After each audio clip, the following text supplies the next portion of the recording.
À première vue, cela ressemble à de la glace qui dérive lentement sur cette rivière. Mais aujourd'hui, à Bangalore, il fait plus de 30 degrés et ce qui flotte ici, c'est de la mousse toxique. La partie visible de la pollution extrême qui touche toute la ville. Certains jours, le phénomène prend des proportions gigantesques. Cet automobiliste filme lui-même ces montagnes de mousse qui débordent de partout. Et parfois, quand le vent se lève, il neige sur Bangalore. Sauf que cette neige est loin d'être naturelle. Elle est extrêmement dangereuse. Ce phénomène, c'est le résultat d'un mélange entre les eaux usées des habitations et les rejets massifs de produits chimiques des usines de la région.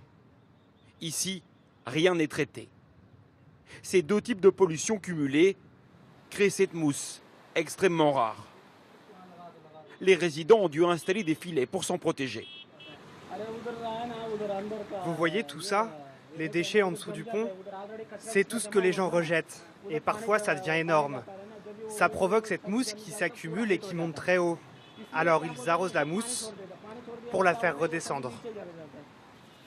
Ce système d'arrosage installé par les autorités est pour l'instant la seule solution pour combattre la mousse. Mais l'odeur est toujours là. Après quelques minutes sur place, la peau est irritée. Les vapeurs chimiques menacent la santé des habitants. J'ai eu des problèmes respiratoires. J'ai aussi un enfant en bas âge et à cause de ça, il a aujourd'hui des difficultés à respirer. On a dû l'admettre à l'hôpital. À plusieurs reprises, l'impossible s'est même produit. Les lacs et rivières ont pris feu. Sous l'effet du soleil, les produits chimiques se sont enflammés pendant plusieurs heures. La combustion serait due à la présence de phosphore et de pétrole flottant sur l'eau. Jagadish Reddy a été témoin de ces incendies. Il habite ici et c'est lui qui fait remonter les informations aux autorités. La dernière fois, le feu a pris là-bas. Sur le dessus, il y a ces algues et ces herbes qui flottent sur le lac.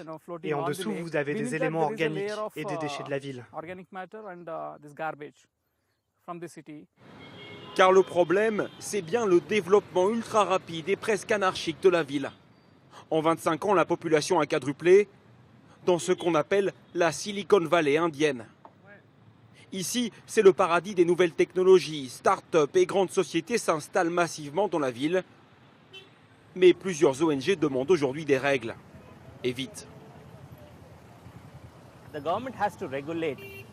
Le gouvernement doit réguler la croissance de la ville.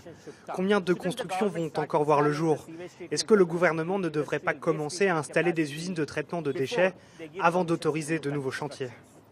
Mais selon ce scientifique, le problème est bien plus grave. Il étudie l'environnement de Bangalore depuis des années et selon lui, tout est contaminé. Pas seulement les lacs et les rivières.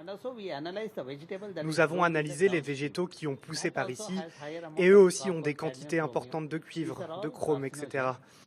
Tous sont cancérigènes. En 2025, 98% du paysage sera recouvert de bâtiments. La ville n'aura plus assez d'oxygène, la couverture végétale sera perdue et il n'y aura plus d'eau. Car à cause de la pollution, il faut creuser de plus en plus profond pour trouver de l'eau potable. La pénurie se fait sentir, des camions-citernes circulent partout pour ravitailler les familles. Tout autour, les lacs et les rivières de Bangalore sont tout simplement en train de mourir.